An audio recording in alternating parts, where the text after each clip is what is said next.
Ladies and gentlemen, boys and girls, children of all ages, my name is Troublemaker. This is Wargame European Escalation, and it's the Wargame Cup. As our NATO player, we have Eaque, and as our pack player, we have Gobblerpl, who right off the bat has a lot of tanks on board. We have T-80Us, they're very, very expensive. Lots of T-80s. These are your specialty tanks that do high amounts of damage. Not quite good on armor. Tank destroyers, BTRs, a pair of Tunguskas, and we're seeing a relatively balanced unit set, but a lot of expensive units. And from our blue player, looks like we have a little bit of a flankage coming up here. We got some Blackhawks going across the map, maybe trying to, yes, they're going to try and reinforce this front position here.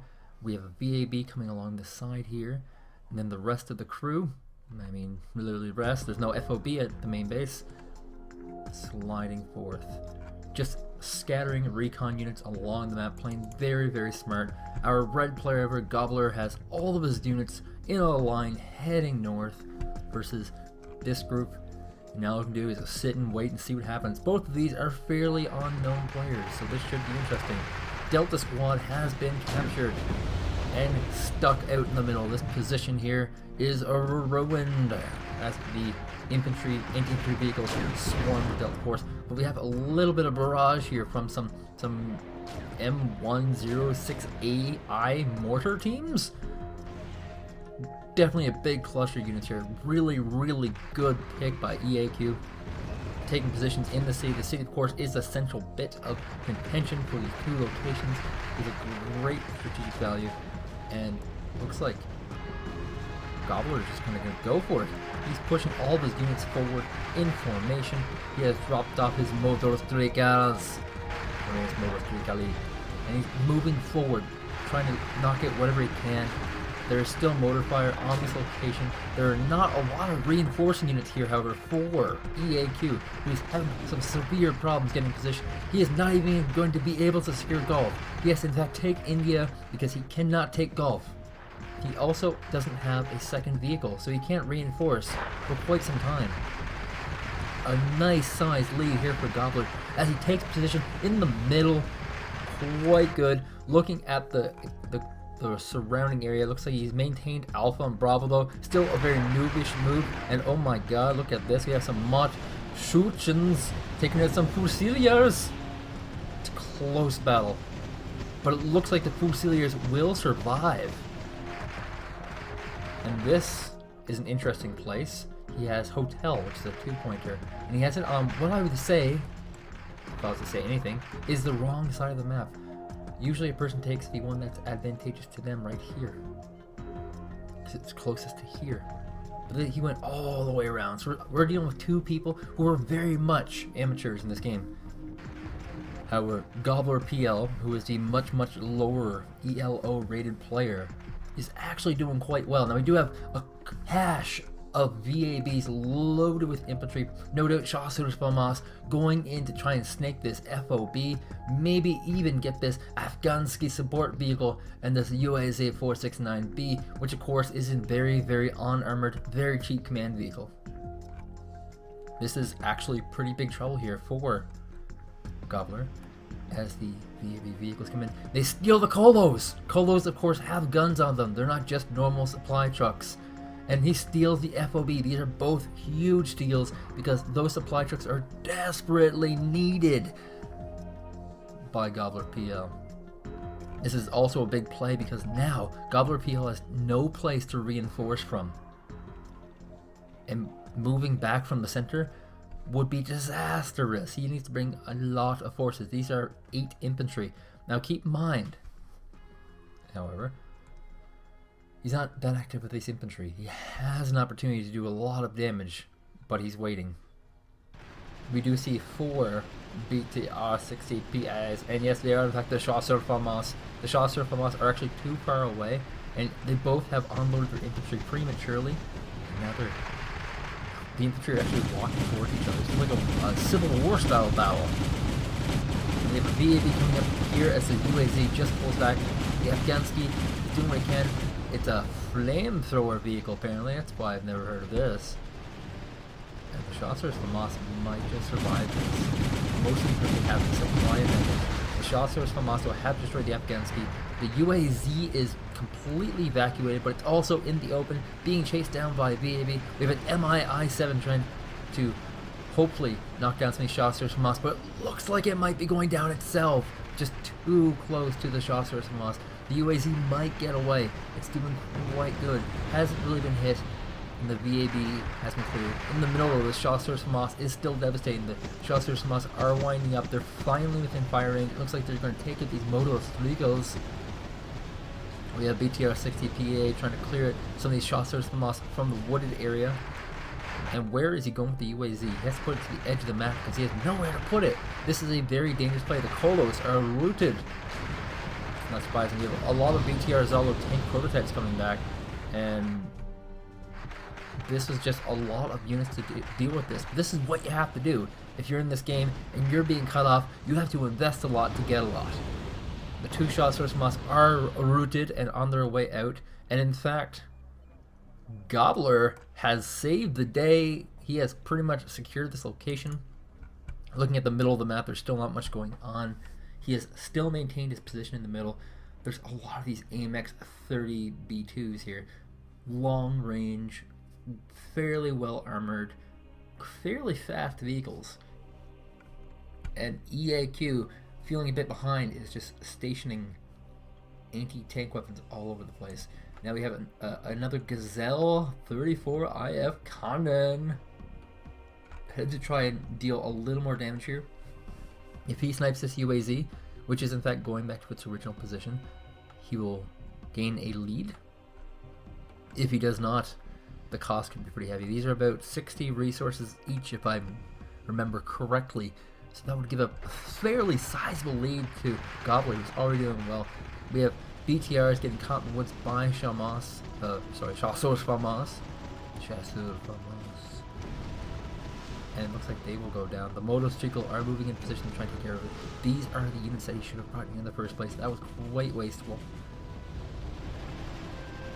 And they are dead. All dead. There's still another pack over here, but they're actually quite in the open. We have a Gazelle coming around. Oh my god, this is the big move I was talking about. The Gazelle, if the Gazelle snipes that UAZ, that's disastrous, and it's only got one hit point. It's gone! It's gone! Eaque takes a huge lead. Motostricles are coming in to try and take care of this Gazelle to try and save some kind of points left. And this is very problematic because he doesn't have any commands on the base other than this BRDM, which is taking the middle. But without a rally point, this is a problem for him. Now we do have speed support people coming to drive the Gazelles.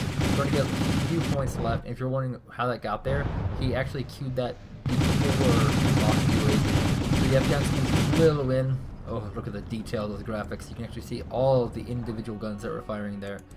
And yeah, this is quite the problem for Gobbler, who started off quite strong, had a good first move, but now is in this awkward situation where Eaque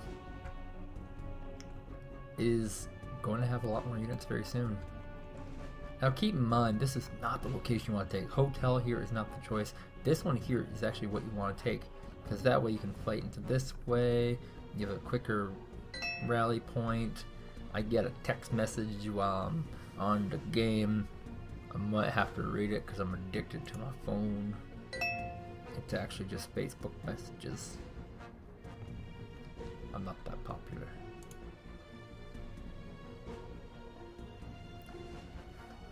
I'm not that popular at all. So, what can Gobblerpl really do to get out of this? It's hard to say.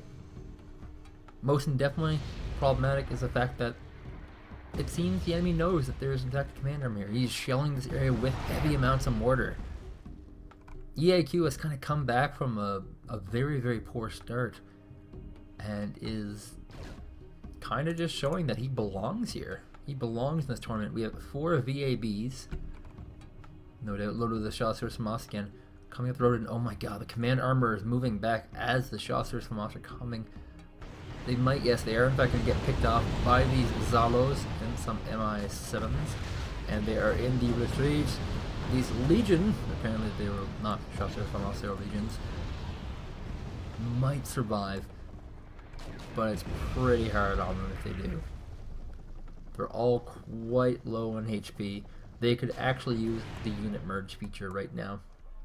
The MI7s are keeping their distance, and this is just really, really good micro. Keep your distance and keep shelling out, but don't get too close. He has 4 more VAB, so he's very dedicated to whatever he's going to do here. Maybe he'll run into this Afghansky. Now I'll take a drink of my triple thick chocolate shake. That was a good triple thick chocolate shake. A little bit of a lull in the action. These legions are actually not in too bad of a position. They just need to get behind some cover. When you are playing Wargame European Escalation, you want to have a recon or a unit on each flank to denote any kind of side swiping moves. There was a game that I casted probably 5 days ago with Komarani, in which he used the lack of recons or units along the sides to perform a massive flanking move. It's actually quite a good video, definitely watch it. But oh my god, we have a massive troop deployment here, lots of tank destroyers, lots of infantry. Here comes all the T-80s, the T-80Es, all the expensive stuff. So this could be game ending for either one of these people. If this is a success, Gobbler will come back, and it looks like it's already doing lots of damage. But if this fails, this is a lot of expensive units. The Tunguskas are in the back supporting. They could actually be going after some... There are no infantry, never mind. We have all the units winding up, doing insanely high amounts of damage. This is what I'm talking about. You have to be able to do stuff like this to stay in the game, or else all the top tier players are going to wipe you out. He is not a high level player, at least not yet, but he is playing like he is. These big, well planned, well calculated attacks. He has some transport helicopters doing a little bit of extra fire. There are not many anti-air units, and after that successful attack, he is forced to pull back his forces. But he didn't lose a lot of forces. Look at this. He still has most of his T-80s here. He has both of his Tunguskas alive. He has all of his helicopters alive. He only lost 2 Zalos. He is doing very, very, very well. Oh, Buratino. I don't think there's a person on the planet who wants to get hit by Buratinos, but oh my god, these legions are moving up, and the Buratinos coming here. This makes the Buratino very, very vulnerable, and he knows it. He's like, I'm out of here. Yeah. They're very vulnerable. They're very easy to kill, and looks like the Afghanskis are moving up to try and take care of these legions, but you have to not get too close.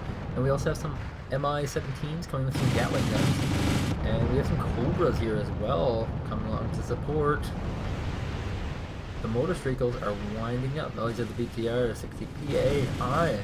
It's possible that Eaque may have really overdone this weird pathing here, because if you think about it, when he's reinforcing, he has to go through this road, through enemy territory, or through this road. Neither is really all that good, and neither is all that protected either. So he's got really long reinforcement points. All the while, Gobblerpl, really surprising player. If he wins this, he'll definitely be somebody worth watching. He's showing a lot of good micro play and a lot of good position play, a lot of good decision making. He could use a little bit of work on this here. This here's not very good, but that's not a big deal. Eaque right now has to do some pretty big moves, and it's not going to be just mortar fire. Just mortar fire will not do. So we do in fact have a big move here. Some anti-aircrafts all grouped up with a Madar VTSI, which is the tank destroyer for NATO side, moving into a position to try and get another one of these command snipes. If he can snipe this command, he has a very big chance. Oh my god, TO-55, don't do it. Don't do it, TO-55. This is a mistake. Gosh, this might just work out. He got the TO-55 in the woods. He's routed right now, and these Martyr VTSI are getting pushed up. No, Afghansky, don't do it, Afghansky. He's chasing, he's getting chased. This is not a good move. And the Afghanskis are in fact going to fall here to some more Martyr VTSIs, and this immediately gives the critical information that Gobbler needs. He need to know about this. The fact that such a big giant army is gunning for his command. He needs to pull his command out and move it somewhere safe for now. He also needs to reinforce this point. Is he bringing any units back? This is a lot of units. And he's bringing the Buratino back, but that seems to be it. Everything else is sort of just not available. And here we go. The command is pulled. Good stuff. The Martyrs are moving up to try and snipe it as it gets away. He doesn't have a recon right now, so it's going to be a little bit harder for him to get this command. The command... Oh, God! It's worried. It's being chased down by his Martyr Vista. Oh, my God. The Buratinos give him the key save. The key save! But unfortunately... that is brutal. Eaque, who played a very... I don't want to say average, but subpar game, comes in with a command snipe and takes the win. That's a little bit disappointing, ladies and gentlemen. Hopefully this guy faces a really tough opponent next round. Gobblerpl, you have my salute. You're not bad. Eaque, you got work to do. I'm pointing my finger at my microphone and shaking it like an East Indian father at his child. Thank you for watching.